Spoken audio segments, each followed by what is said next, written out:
کسی نے سوال کیا کہ ساحل ادیم نے حضرت مفتی تقی صاحب پر اتنا سخت طنز کیا ہے اور دوسری طرف مولانا طارق جمیل صاحب ساحل ادیم کو اتنی عزت دے رہے ہیں کہ اپنے ممبر پہ اس کا بیان رکھوا رہے ہیں. دیکھو مولانا طارق جمیل صاحب کی باتیں مولانا طارق جمیل صاحب سے پوچھو, صحیح ہے نا؟ انہوں نے بیان رکھوایا نہیں رکھوایا, کیوں رکھوایا, کیا پلایا کیا کھلایا, تو وہ تو ان سے پوچھو. باقی جہاں تک ساحل ادیم کا وہ کلپ کل میری نظر سے بھی گزرا ہے جس میں میرا خیال ہے سامنے قیصر راجہ صاحب تھے نا, قیصر احمد راجہ صاحب کے ساتھ ڈیبیٹ کے دوران ساحل ادیم صاحب نے یہ کہا ہے کہ مفتی تقی عثمانی صاحب نے سود کو حلال کر دیا. ایک تو ساحل ادیم صاحب کا ایک تو انداز بیان بہت متکبرانہ تھا. ربا پہ جتنا دھوکہ تقی عثمانی صاحب کو دیا گیا, جس نے بھی وہ پارٹی بنا کے ان کو پریزنٹیشن دی تھی, اور انہوں نے اسلامک بینکنگ کے نام پہ جو ادم مچایا ہوا ہے, یہ مولوی کی پرفارمنس نظر آئی ہے آپ کو؟ ڈکلیئر فرنٹ مین ہے نا آپ, تو ڈکلیئر فرنٹ مین ہی رہیں اور جواب دیں کہ آپ اسلامک بینکنگ کو صحیح مانتے ہیں جو تقی عثمانی صاحب نے کی ہے. یس اور نو کوسچن کیسر اٹ ازنٹ, تو کون سے مولوی کے فرنٹ مین ہیں آپ؟ نے ان دو نمبروں کے فرنٹ مین بنے ہوئے, میں نے کہا ہے نا جنہوں نے سود عام کر دیا. سو آپ سود کے بنائے ہوئے سسٹم کے فرنٹ مین ہیں اس وقت. آپ کو ابھی میں نے کہا ہے نہیں سر سنیں, اسلامک بینکنگ سود کا دوسرا نام ہے کہ نہیں؟ دبئی اسلامک بینک نام لے لیتا ہوں. دبئی اسلامک بینک میں تقی عثمانی صاحب کا فتویٰ ہے, ٹھیک ہے.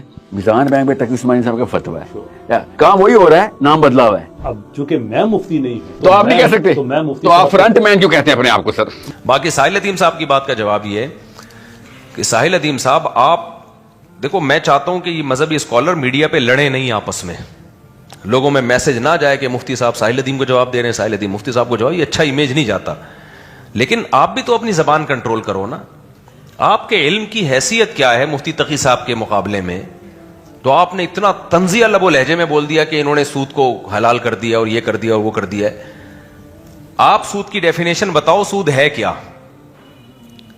ربا النساء اور ربا الفضل میں کیا فرق ہے؟ حدیث میں جو 6 چیزیں آئی ہیں نا کہ تماثل کے ساتھ ان 6 چیزوں کو بیچنا حرام ہے, اس کی علت کیا ہے؟ تو آپ ان اسکالر سے پوچھیں, ان کو نہ ربا النساء کا پتا نہ ان کو ربا الفضل کا پتا. ان کو ربا کی ڈیفینیشن ہی معلوم نہیں ہوتی. جس کو ربا کی ڈیفینیشن معلوم نہ ہو وہ کیسے کہہ سکتا ہے کہ یہ اسلامک بینکنگ جیسے ڈرامے بازی ہے؟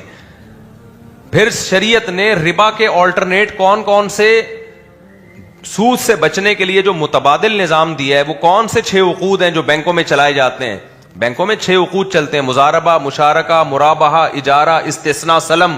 آپ کسی ایک عقد کی ڈیفینیشن بیان کر دو, نہ آپ کو مرابحہ کا پتہ, نہ اجارے کا پتہ, نہ اجارے کے حکام پتہ, نہ آپ کو استثناء کا پتہ, استثناء کسے کہتے ہیں, نہ آپ کو سلم کا پتہ, نہ آپ کو مضاربہ کا پتہ, نہ آپ کو مشارکہ کا پتہ. ہر ایک عقد ان میں ایسا ہے جس پہ مہینوں پڑھنا پڑتا ہے, تب جا کے عقود سمجھ میں آتے ہیں, اس کے شرعی احکام سمجھ میں آتے ہیں. آپ نے پڑھے ہیں کیا یہ عقود؟ تو کخ بھی پتہ نہیں ہے آپ کو, اور آپ اپنے قد سے اتنی اونچی بات. قیصر احمد راجہ بیچارہ شریف آدمی, اس نے بولا بھائی یہ مفتیوں کا کام ہے, صحیح ہے نا. میں نہیں کہہ رہے ساحل ادیم شریف آدمی نہیں ہے, لیکن آپ اپنی حیثیت سے آگے جانے کی کوشش مت کرو. اس لیے میں ساحل ادیم کو سننے والوں کو کہتا ہوں کہ ساحل ادیم صاحب جو ایک تو مسائل نہیں پوچھیں ان لوگوں سے, ان کو نہیں پتا ہوتے مسائل, پڑھا ہی نہیں ہے. فقہ آسان چیز تھوڑی ہے, ٹھیک ٹھاک اس میں کھوپڑی سر, اور خاص طور پہ بینکنگ کے مسائل پڑھنے میں تو آدمی کا پسینہ نکل جاتا ہے, اور پھر بھی جو غبی لوگ ہوتے ہیں ان کی سمجھ میں پھر بھی نہیں آتا. اس کے لیے ایک الگ سے ذہانت فراست بھی چاہیے. تو اس سے پتہ چلتا ہے کہ ربا اور شبہ ربا ہے بھی یا نہیں ہے. تو ربا کیا ہے, حلال کیا ہے, دونوں میں فرق اس لکیر سے پتہ چلتا ہے.